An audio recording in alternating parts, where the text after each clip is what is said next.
10 mga kakaibang tradisyon ng pagdiriwang ng bagong taon.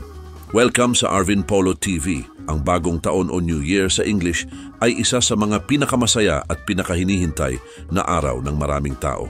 Sa panahong ito ay naghahanda sila ng iba't ibang masasarap na pagkain at nagkakasama-sama din ang bawat members ng pamilya. Ngunit hindi pare-pareho ang paraan ng pagdiriwang nito dahil ang bawat bansa ay may kanya-kanyang tradisyon sa pagdiriwang ng New Year. Magkakaiba man pero tiyak na masaya ang mga tao. Kayo, ano ang kakaibang paraan ng pagdiriwang nyo ng bagong taon? At sa video ngang ito ay aalamin natin kung ano nga ba ang 10 mga tradisyon ng pagdiriwang ng New Year. Kaya naman simulan na natin. Number 1, Spain. Ang pagdiriwang ng bagong taon sa Spain ay puno ng kasiyahan at iba't ibang tradisyon na nagpapakita ng kanilang kultura. Bawat rehiyon sa Spain ay may kanya-kanyang paraan ng pagdiriwang, pero may ilang karaniwang gawain na ginagawa ng karamihan tuwing bisperas ng bagong taon at mismong araw ng bagong taon. Isa sa pinakakilalang tradisyon sa Spain tuwing bagong taon ay ang Las 12 Uvas de la Suerte. Sa bawat tunog ng kampana na nagbibilang ng huling 12 seconds ng taon ay kumakain ang mga tao ng isang ubas. May 12 ubas para sa 12 seconds bago magbagong taon. Ang bawat ubas ay sumasagisag sa bawat buwan ng taon at sinasabing magdadala ito ng swerte kung matagumpay mong makakain ang lahat ng ubas. Ginagawa ito ng mga Spanish habang nanunood sa telebisyon o sa mga pangunahing plaza tulad ng Puerta del Sol sa Madrid.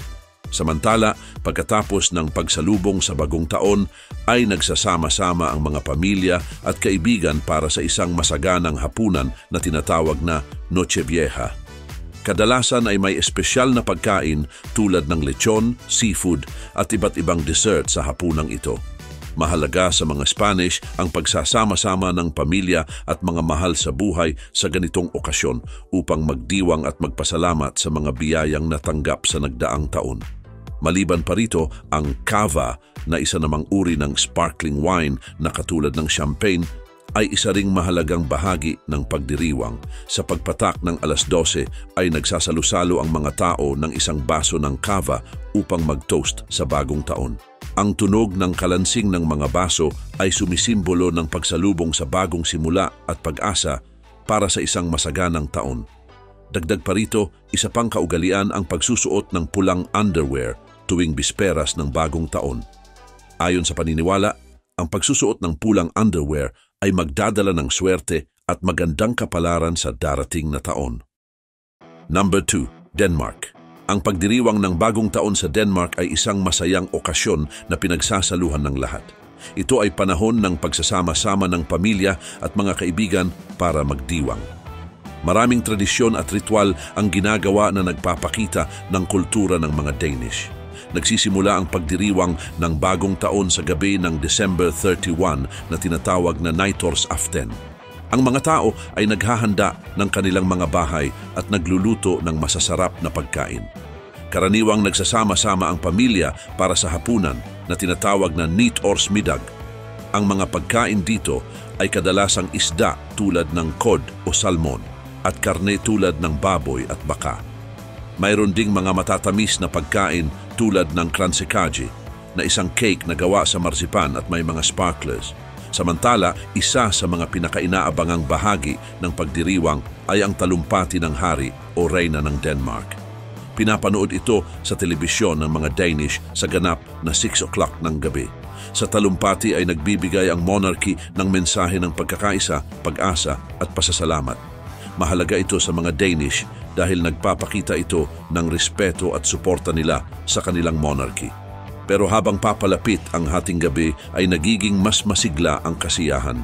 Ang mga tao ay nanonood ng espesyal na programa sa telebisyon na nagpapakita ng mga highlights mula sa nagdaang taon.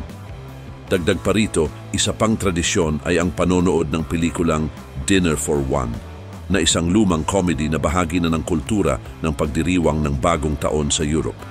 At sa pagsapit ng alas 12 ng hating gabi ay sabay-sabay na nagsasabi ng Gott Nytt År o maligayang bagong taon ang mga tao at nagtotoast ng champagne. Ang pagtunog ng kampana mula sa Town Hall Clock sa Copenhagen na ipinalalabas sa telebisyon ay hudyat ng opisyal na pagsisimula ng bagong taon. Magyayakapan at maghahalik ang bawat isa bilang tanda ng bagong simula at pag-asa para sa mas magandang taon. At pagkatapos ng mga midnight rituals ay napupuno ng liwanag ang langit mula sa mga paputok. Number 3, Brazil. Ang pagdiriwang ng bagong taon sa Brazil na tinatawag na Réveillon ay isang malaking kaganapan. Ang mga tao sa Brazil ay kilala sa kanilang masiglang kultura at masayahing ugali, kaya espesyal ang kanilang pagsalubong sa bagong taon. Isa sa pinakasikat na pagdiriwang ay sa Copacabana Beach sa Rio de Janeiro. Halos 3 milyong tao ang pumupunta rito. Ang mga tao ay nagsusuot ng puti, na isang tradisyon mula sa African-Brazilian ritual na tinatawag na candomblé. Ang pagsusuot ng puti ay simbolo ng kapayapaan at bagong simula.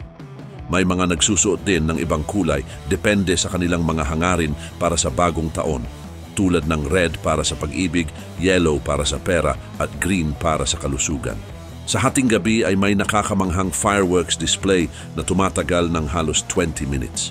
Ang mga ilaw at tunog ng paputok ay sinasabayan ng sigawan at saya ng mga tao. Mayroon ding mga banda at musika sa iba't ibang bahagi ng beach, kaya puno ng saya ang buong gabi. Maliban pa rito, isa pang mahalagang bahagi ng pagdiriwang ay ang pag-aalay ng mga bulaklak at kandila sa dagat bilang parangal kay Iemanjá, ang diyosa ng dagat sa candomblé at umbanda. Ang mga tao ay naghahagis ng white rose at iba pang alay sa dagat at umaasang matutupad ang kanilang mga hiling. Ang ritual na ito ay nagpapakita ng malalim na koneksyon ng mga Brazilian sa kanilang spirituality at kultura. Gayon din, ang pagkain ay mahalaga rin sa pagdiriwang. Ang mga pamilya at kaibigan ay nagtitipon sa mga bahay o restaurants upang magsalo-salo. Karaniwang inihahanda ang lentil soup na pinaniniwala ang nagdudulot ng swerte at kasaganaan. Ang baboy na sinasabing simbolo ng progreso at kasaganaan ay isa ring pangunahing menu. Maraming prutas at granada ang inihahanda na ayon sa tradisyon ay nagdadala ng swerte at kasaganaan.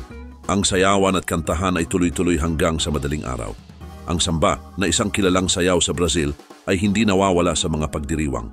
Ang rhythm ng musika at galaw ng sayaw ay nagpapakita ng masiglang kultura ng mga Brazilian. Number 4, Japan. Ang pagdiriwang ng bagong taon sa Japan o Shogatsu ay isa sa pinakamahalagang pagdiriwang sa bansa. Nagsisimula ito sa huling bahagi ng December at tumatagal hanggang sa unang linggo ng January. Maraming paghahanda at kaugalian ang isinasagawa na nagpapakita ng kahalagahan ng kanilang kultura. Isa sa mga unang gawain ay ang paglilinis ng bahay na tinatawag na oosouji. Ginagawa ito upang maalis ang anumang kamalasan at kasawian mula sa nakaraang taon at para pumasok ang swerte sa bagong taon. Kasama dito ang pag-aayos at pagtatapon ng mga lumang gamit. Naglalagay rin sila ng mga decorations na tinatawag na kadomatsu sa mga pinto ng bahay at opisina. Ang kadomatsu ay gawa sa pine, kawayan at plum branches. Inilalagay ito sa magkabilang gilid ng pinto upang magbigay pugay sa mga Diyos at para pumasok ang magandang energy sa bahay. Sa bisperas ng bagong taon ay nagsasama-sama ang pamilya para sa seremonya na tinatawag na Joya no Kain. Sa seremonyang ito ay pinapatunog ang kampana ng 108 na beses sa mga templo ng Buddhism. Bawat tunog ng kampana ay tumutulong upang maalis ang 108 na masasamang pagnanasa at kasalanan ayon sa paniniwala ng Buddhism upang pumasok ang bagong taon na malinis ang kalooban. At pagdating ng bagong taon ay naghahanda at kumakain sila ng tradisyonal na pagkain na tinatawag na osechi ryori. Ang bawat pagkain ay may espesyal na kahulugan. Halimbawa, ang itim na soya beans ay sumisimbolo ng kalusugan, ang mga herring roe ay para sa kasaganaan ng anak, at ang seaweed rolls ay para sa kaligayahan. Ang mga pagkain ito ay inilalagay sa mga espesyal na kahon na tinatawag na jubako. Bukod pa rito, isa pang tradisyon ay ang Hatsumode, ang unang pagdalaw sa mga templo o shrines sa bagong taon. Dito ay nagdarasal ang mga Japanese para sa swerte, kalusugan at kasaganaan. Maraming bumibisita sa mga sikat na shrines tulad ng Meiji Shrine sa Tokyo at Fushimi Inari Shrine sa Kyoto. Bumibili rin sila ng mga anting-anting na tinatawag na omamori at mga kahoy na plaka kung saan isinusulat ang kanilang mga kahilingan na tinatawag na ema. At para sa mga bata ay may tradisyon na tinatawag na otoshidama kung saan binibigyan sila ng pera ng kanilang mga magulang at kamag-anak. Inilalagay ang pera sa mga espesyal na sobre na tinatawag na pochibukuro. Ito ay simbolo ng pag-asa para sa magandang kinabukasan ng mga bata. Number 5. Ecuador. Ang pagdiriwang ng bagong taon sa Ecuador ay puno ng makulay at masayang mga tradisyon. Nagsisimula ang kasiyahan sa gabi ng December 31 at umaabot hanggang January 1. Isa sa mga pinakakilalang tradisyon ay ang paggawa ng Año Viejo o Old Year Effigy. Ang effigy ay gawa sa lumang damit, papel, kahoy at iba pang materials. Ito ay sumisimbolo sa lumang taon at sa lahat ng hindi magandang nangyari rito. Madalas itong may anyo ng mga sikat na tao, politiko o karakter na naging bantog sa nagdaang taon. Ipinapakita ng mga pamilya at komunidad ang kanilang effigy sa labas ng kanilang bahay. At pagsapit ng hating gabi ay sinusunog ang mga effigy para maalis ang malas at mga negative energy. Kasabay nito ay nagpapaputok ng mga paputok at may mga street party upang salubungin ang bagong taon ng masaya. Bukod sa pagsusunog ng effigy ay may iba pang mga pamahiin na sinusunod ng mga Ecuadorian. Marami ang nagsusuot ng dilaw na underwear sa bagong taon dahil pinaniniwala ang magdadala ito ng swerte at kasaganahan. Dahil ang dilaw ay sumisimbolo ng kayamanan at kasiyahan. At ang iba naman ay nagsusuot ng pula na sumisimbolo ng pag-ibig. Karagdagan pa rito, isa pang tradisyon ay ang pagkain ng 12 ubas pagsapit ng hating gabi. Ang bawat ubas ay kumakatawan sa isang buwan ng taon at bawat isa ay may kalakip na hiling para sa mga darating na buwan. Ang tradisyong ito ay nagmula sa Spain at dinala sa Latin America ng mga Kastila. Gayon din, ang pagtalon mula sa isang bangko o hagdan habang sinasalubong ang bagong taon ay isa pang tradisyon. Pinaniniwalaan na makakatulong ito upang maabot ang mga pangarap sa darating na taon. Ang paglalakad na may daladalang maleta sa paligid ng bahay o kalye ay ginagawa ng mga taong nagnanais ng mas maraming paglalakbay sa bagong taon. Ang celebration ng New Year sa Ecuador ay hindi lamang tungkol sa mga ritual at pamahiin. Ito rin ay oras para magsama-sama ang pamilya at mga kaibigan. Ang mga pagkain at inumin ay mahalagang bahagi ng kasiyahan. At ang karaniwang pagkain sa hapagkainan ay hornado o inihaw na baboy, fritada o pritong baboy at iba't ibang uri ng empanada. Number 6. Colombia. Ang pagdiriwang ng bagong taon sa Colombia ay puno ng masaya at makukulay na tradisyon. Ang bawat lugar sa bansa ay may sariling paraan ng pagsalubong sa bagong taon pero may ilang tradisyon na ginagawa sa buong bansa. Ang mga tradisyong ito ay nagdadala ng saya, pag-asa at magandang pananaw para sa darating na taon. Kaugnay nito, isa sa mga kilalang tradisyon sa Colombia tuwing bagong taon ay ang paggawa at pagsusunog ng Año Viejo. Ang Año Viejo ay isang manika na gawa sa lumang damit at iba pang bagay na madaling masunog. Ang manika na ito ay sumasagisag sa lumang taon at lahat ng hindi magandang nangyari. At sa pagsapit ng hating gabi, ay sinusunog ito bilang tanda ng pagpasok sa bagong taon at pag-asa na magiging mas maganda ang susunod na taon. Maraming pamilya ang sama-samang gumagawa ng Año Viejo na kadalasang may mukha ng mga sikat na tao o karakter. At ito ay sinusunog sa labas ng bahay na may kasamang sigawan at kasiyahan. Gayon din, isa pang mahalagang tradisyon ay ang pagkain ng 12 ubas sa hating gabi. Ang bawat ubas ay sumisimbolo sa bawat buwan ng darating na taon. Habang kumakain ng ubas, ang mga tao ay humihiling ng magagandang bagay para sa susunod na taon. Ang tradisyong ito ay nagsimula sa Spain at dinala sa Colombia.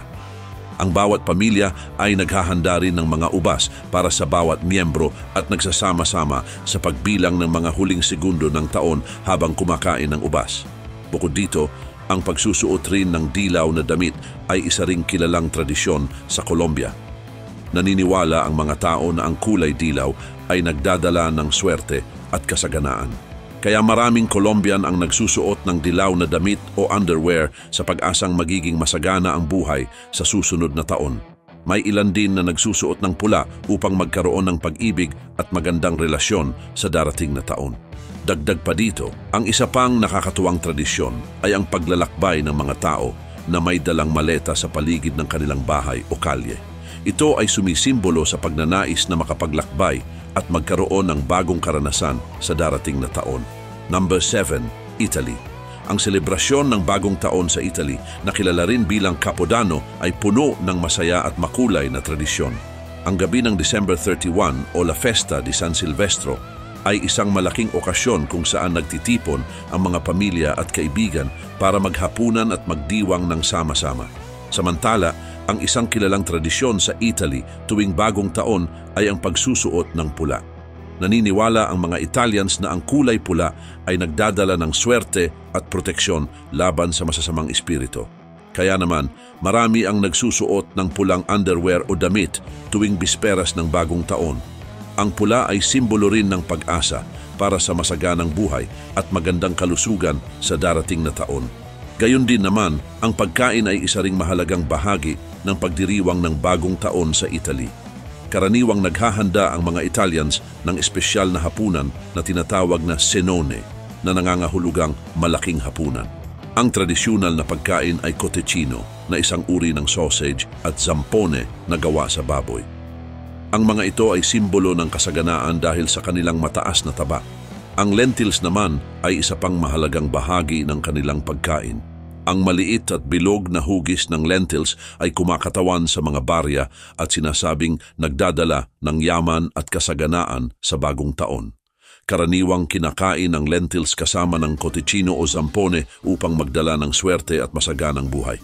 Pagdating naman sa inumin, ang mga Italians ay nagbubukas ng bote ng prosecco o sparkling wine tuwing hating gabi.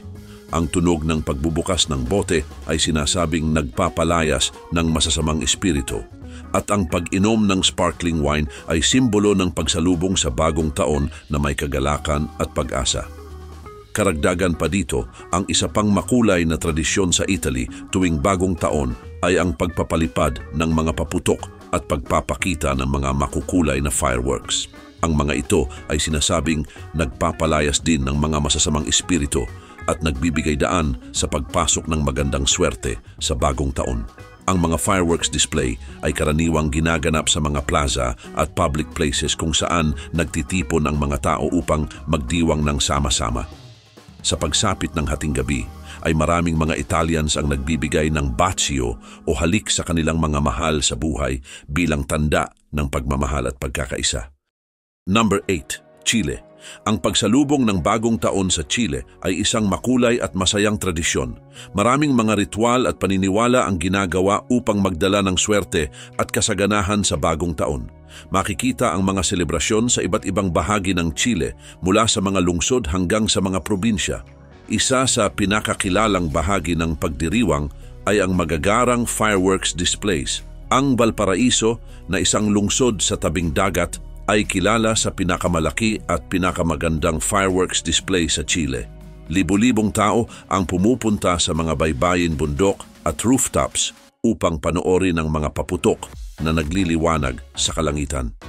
Ngunit hindi lang mga lokal ang nandito dahil marami ring turista mula sa iba't ibang bahagi ng mundo ang gustong makaranas ng kakaibang pagdiriwang ng bagong taon. Gayun din, ang paglilinis ng bahay bago sumapit ang bagong taon ay isa ring mahalagang bahagi ng tradisyon. Ang paglilinis ay simbolo ng pag-alis ng mga negative energies at masamang alaala ng nakaraang taon at paghahanda para sa bagong simula. Ang ilang tao ay nagsusunog ng mga lumang gamit tulad ng damit bilang simbolo ng paglimot at pagpapatawad sa mga nagdaang pagkakamali at kabiguan. Maliban dito, ang paglalagay ng barya sa loob ng sapatos o sa bulsa ay isa pang kaugalian tuwing bisperas ng bagong taon. Pinaniniwalaan na ito ay magdadala ng kayamanan at kasaganahan. Ang mga barya ay simbolo ng pera at yaman. Sa kabilang dako, ang mga Chilean ay mahilig din sa pagsasalo-salo kasama ang pamilya at mga kaibigan tuwing bagong taon. Ang mga pamilya at kaibigan ay nagtitipon-tipon sa isang masayang salo-salo na kadalasan ay isang malaking hapunan na may mga tradisyonal na pagkain at inumin. Ang asado o barbecue ay karaniwang inihahanda kasama ng mga masasarap na dessert tulad ng pan de Pascua na isang uri ng fruitcake na madalas ihain sa panahon ng Kapaskuhan at Bagong Taon. Subalit, hindi rin naman mawawala ang sayawan at kantahan sa mga pagdiriwang ng Bagong Taon sa Chile. Ang mga kalsada ay nagiging masiglang lugar ng sayawan, habang ang musika ay maririnig din sa buong lugar. Ang mga banda at DJ ay nagbibigay ng saya sa gabi at ang mga tao ay sumasayaw hanggang sa umaga. Number 9, Scotland. Ang pagdiriwang ng Bagong Taon sa Scotland na tinatawag na Hogmanay ay isang mahalagang tradisyon.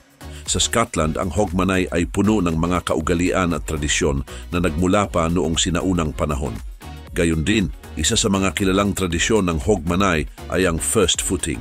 Ayon sa tradisyong ito, ang unang tao na papasok sa bahay pagkatapos ng hating gabi sa Bagong Taon ay magdadala ng swerte para sa buong taon. Ang first footer ay kadalasang may dalang mga regalo tulad ng whiskey, shortbread, uling o isang black bun na isang uri ng fruitcake. Ang mga regalong ito ay simbolo ng iba't ibang bagay. Ang whiskey ay para sa kasiyahan, ang shortbread para sa kaginhawahan, ang uling para sa init at ang black bun ay para naman sa kasaganaan. Subalit, ang Hogmanay ay hindi kumpleto kung walang mga pagdiriwang sa kalye at mga paputok. Sa Edinburgh naman, nagaganap ang isa sa pinakamalaking selebrasyon ng Bagong Taon sa buong mundo. Ang mga kaganapan ay nagsisimula ilang araw bago ang New Year. Kasama dito ang mga concerts, street parties at fireworks display sa itaas ng Edinburgh Castle.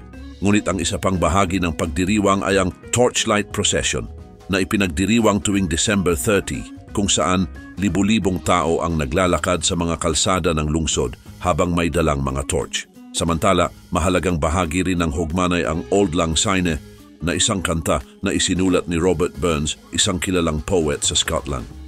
Ang kanta ay kinakanta sa buong mundo tuwing Bagong Taon, pero sa Scotland ay may mas malalim itong kahulugan. Habang inaawit ang Auld Lang Syne ay magkakahawak ng kamay ang mga tao at sumasayaw sa isang malaking bilog na nagpapakita ng pagkakaisa at pagkakaibigan. Ang kanta ay tungkol sa pag-alala sa nakaraan at pag-asa para sa hinaharap. Sa mga rural areas naman ng Scotland ay buhay pa rin ang mga lumang tradisyon. Ang Redding the House ay isang kaugalian kung saan nililinis at inaayos ng mga tao ang kanilang mga bahay bago magbagong taon para maghanda sa bagong simula. Isa pang tradisyon ay ang pagbisita sa mga kamag-anak at kaibigan para magbigay ng mga Hogmanay gifts at magsama-sama sa isang masayang salo-salo. Number 10, Switzerland.